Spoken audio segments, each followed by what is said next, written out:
Dictators, known for their brutal and unforgivable actions, often evoke strong reactions, even after their deaths. Their bodies have been subjects of fascination or revulsion, with some being embalmed for public viewing, stolen from graves, or moved between burial sites. Here's a look at what became of the remains of some of history's most infamous leaders.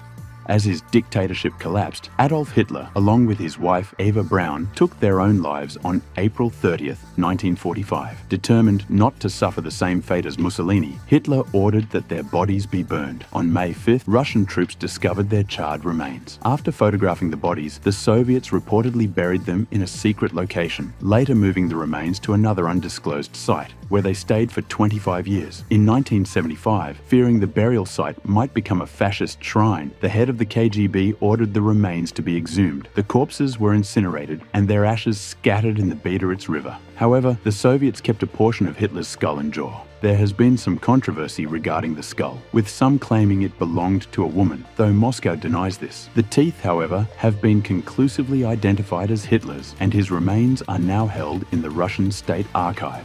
Pol Pot, leader of Cambodia's Khmer Rouge regime from 1975 to 1979, oversaw the deaths of approximately 2 million people during his brutal rule. Even after being ousted by the Vietnamese, he continued leading Khmer Rouge guerrilla forces from the jungle. However, by 1997, a power struggle within the organization led to his downfall, and he was placed under house arrest by his own followers. Pol Pot died in his sleep on April 15, 1998, from heart failure. According to the Phnom Penh Post, this marked the end of his infamous reign. His death came hours after the Khmer Rouge leadership had decided to hand him over to an international tribunal. Rumors spread, fueled by the timing of his death, suggesting that Pol Pot may have taken his own life to avoid capture, as reported by the BBC. After a brief embalming and public display to confirm his death, his body was ultimately cremated, bypassing any autopsy.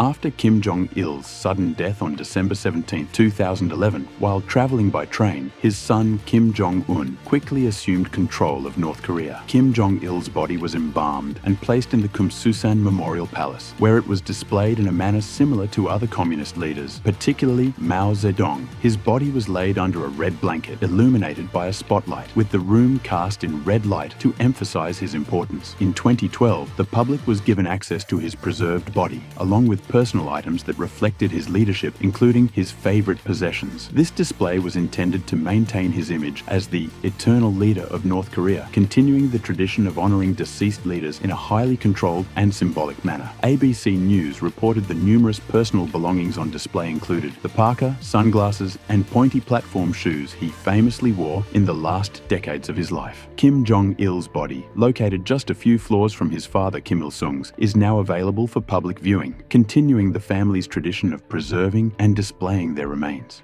Mao Zedong, the founder of Communist China, died suddenly on September 9, 1976. Though he had requested cremation, his widow, Zhang Qing, and top officials decided to embalm him, following the precedent set by figures like Lenin and Ho Chi Minh. The embalming process was challenging, but eventually, Mao's body was placed in a grand mausoleum in Beijing's Tiananmen Square. In Chairman Mao Memorial Hall, his preserved body rests under a red flag, adorned with the hammer and sickle, his face eerily illuminated by a red light, where it continues to be on display.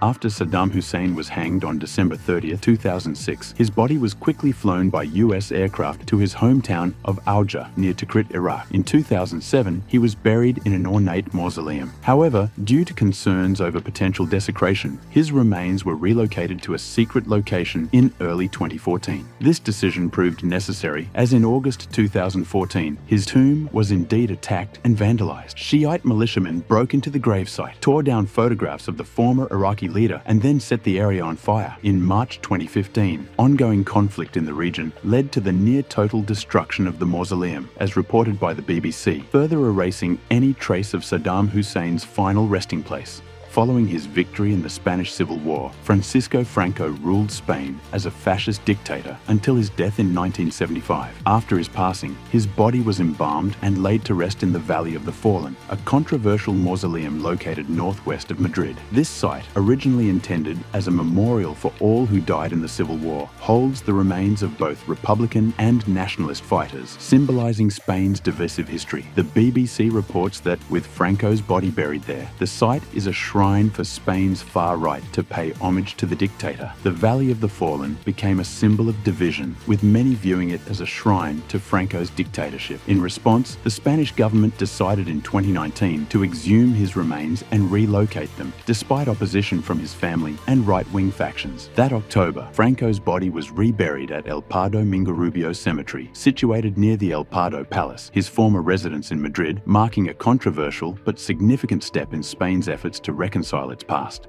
As Allied forces advanced through Italy, Benito Mussolini and his mistress, Clara Petacci, attempted to flee to Switzerland on April 25, 1945, accompanied by a few German guards. Disguised in German uniforms, Mussolini's notorious reputation made him instantly recognizable. 2 days later, they were captured by communist partisans and executed by firing squad on April 28, 1945. Their bodies were hung upside down in Milan, where a furious crowd desecrated them. After this grim public display, Mussolini's body was buried in an unmarked grave. But in 1946, neo-fascists stole it. The theft was quickly thwarted by authorities, and the body was hidden for years in a Milan monastery. In 1957, Mussolini's wife successfully had his remains transferred to the family mausoleum in Predappio, where his tomb continues to attract about 100,000 visitors annually. Augusto Pinochet, who led a military coup in 1973, ruled Chile from that year until 1990, overseeing widespread human rights violations. Even after stepping down as president, he remained the army's commander-in-chief until 1998, when he was arrested in London following Spain's request. At 83, his frailty and declining health were cited as reasons to avoid trial for crimes including human rights abuses and corruption. However, after prolonged legal battles, Pinochet was ultimately set to stand trial. Before proceedings could begin, he passed away on December 10, 2006. Though denied a state funeral, he received a military one. His body was cremated, and his ashes were returned to his family to be laid to rest in Santiago.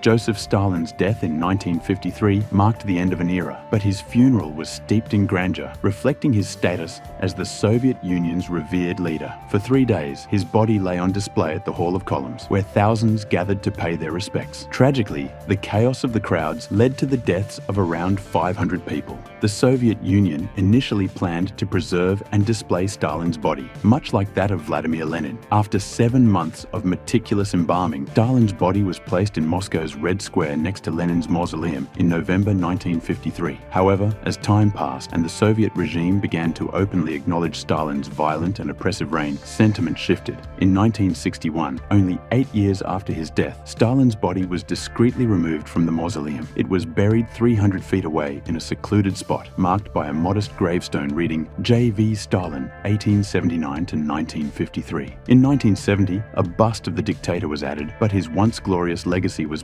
permanently overshadowed by the atrocities he committed. Once hailed as a hero for leading Zimbabwe's fight for independence, Robert Mugabe's legacy became overshadowed by his 30-year authoritarian rule. Despite claiming that only God could remove him from power, Mugabe was ousted in 2017 at age 93 after being forced out by his own party. In his final years, he split his time between receiving cancer treatment in Singapore and residing in Harare, Zimbabwe's capital. Mugabe passed away in Singapore on September 6, 2019, at the age of 95.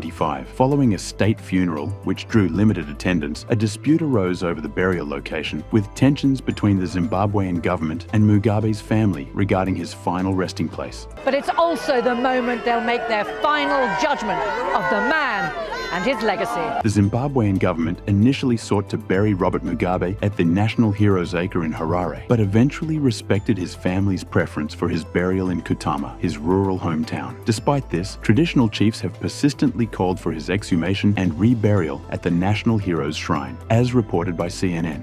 Nicolae Ceausescu, who ruled Romania for 25 years, was overthrown during a violent anti-communist revolt in 1989. Attempting to escape by helicopter, he and his wife Elena were betrayed by their pilot. Captured, they were executed by firing squad on Christmas Day at a military base near Bucharest. The execution, which included the couple pleading for mercy, was filmed and shockingly broadcast on French television, showing the brutal and heartbreaking moment of their deaths. Ceausescu was a dictator. If you Consider all the atrocities he committed, I'd say only one charge was possible: crimes against humanity. After their execution, Nicolae and Elena Ceausescu were said to be buried 65 feet apart in the Ghencea military cemetery. Over time, suspicions arose about whether both bodies were truly there. In July 2010, following persistent requests from their children, authorities exhumed the bodies for DNA testing. By November, it was confirmed that one set of remains belonged to Nicolae, though insufficient material prevented confirmation of Elena's identity. Despite the uncertainty regarding his mother's remains, Valentin, the couple's surviving child, expressed satisfaction with the results after DNA tests were completed. Muammar Gaddafi, captured by National Transitional Council fighters on October 20, 2011, was executed shortly after, dying from gunshot wounds in an ambulance en route to a hospital in Misrata. His body, widely reviled by many Libyans, was placed unceremoniously on a filthy mattress in a meat storage freezer. Over the next 4 days, crowds came to confirm his death as leaders debated his burial. Despite requests from Gaddafi's tribe to bury him in his hometown of Sirte, the NTC decided to secretly bury him in the desert, far from his supporters, to prevent his grave from becoming a site of reverence.